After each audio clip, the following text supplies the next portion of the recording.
ગુજરાતમાં નાની ઉંમરથી જ બાળકોને મોબાઈલની લત લાગી રહી છે અને આવા અનેક કિસ્સા પણ સામે આવી રહ્યા છે।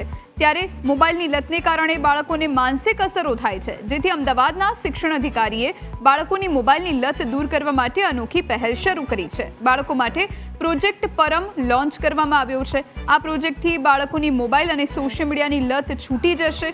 તે ઉપરાંત મોબાઈલના ઉપયોગ, માહિતી અને પ્રવૃત્તિ અંગે માહિતી આપવામાં આવશે, જ્યારે નિષ્ણાતો દ્વારા સલાહ, સૂચન અને માર્ગદર્શન પણ આપવામાં આવશે।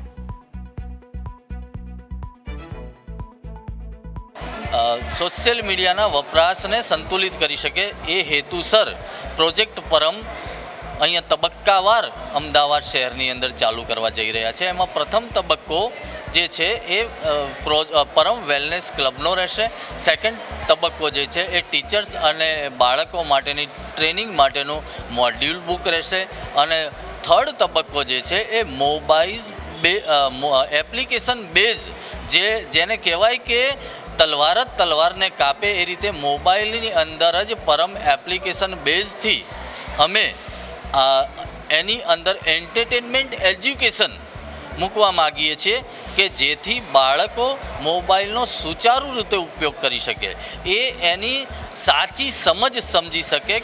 તો સોશિયલ મીડિયાથી એક બાળકનું સંપૂર્ણ વ્યક્તિત્વ જે ખીલવું જોઈએ, જેનો વિકાસ થવો જોઈએ, તે થતો નથી અને કોઈવાર જો એની આદત વધારે પડતી થઈ જાય તો એનાથી માનસિક અને શારીરિક તકલીફો પણ ઊભી થાય છે।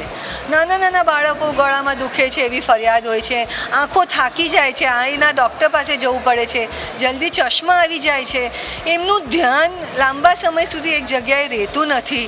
એ અટેન્શન ડેફિશિયન્સી સિન્ડ્રોમ કહીએ અમે મેડિકલમાં। તમામ શાળાઓમાં આ વિષય જે છે એ અભ્યાસક્રમનો ભલે વિષય નથી, પણ વિદ્યાર્થીના સર્વાંગી વિકાસ માટેના હાલની જરૂરિયાતને ધ્યાને લઈ કેટલી જરૂર છે અને વધુ પડતો કેમ ઉપયોગ થઈ રહ્યો છે ને કઈ દિશામાં ઉપયોગ ખોટો થઈ રહ્યો છે, એના બાબતે વિવેકપૂર્વકનો ઉપયોગ કરવા બાબતે આમાં આયોજન છે, જે દર શનિવારે આનંદદાયી શનિવાર અને બેગલેસ ડે જે ખાસ કરીને દર શનિવાર છે એમાં પણ આનો ઉપયોગ અમે આગામી તબક્કામાં આયોજન કરી અને ગોઠવીશું। બિલકુલ નાના બાળકો માટે તો મોબાઈલ સ્ક્રીન ટાઈમની વાત કરવી જ નહીં જોઈએ, પરંતુ શાળાની અંદર જુદા જુદા જે અભ્યાસો થયા છે એ કંઈ મેન્ડેટરી નથી આટલો હોવો જોઈએ, એનાથી પણ ઓછો હોય તો ચાલે। પરંતુ હા, મોબાઈલ છે એ આજે એક મહત્ત્વનું ટીચિંગ એડ્સ પણ છે। તો હું જે વિવેકની વાત કરું છું એ વિવેકપૂર્ણ રીતે કલાક દોઢ કલાક એમાંથી શીખે તો બિયોન્ડ ધ ટેક્સ આપણે જેને કહીએ છીએ એવું કેટલું મટીરિયલ એમાં સુલભ છે। તો ઉકેલ અત્યારે એ જ છે કે એનો સારી રીતે મા બાપની હાજરીમાં, શિક્ષકની હાજરીમાં વિવેકપૂર્ણ ઉપયોગ થાય તો સારી વસ્તુ છે, પરંતુ જેટલો સમય એનો સ્ક્રીનનો વધશે એટલો એની આંખને પણ પ્રશ્નો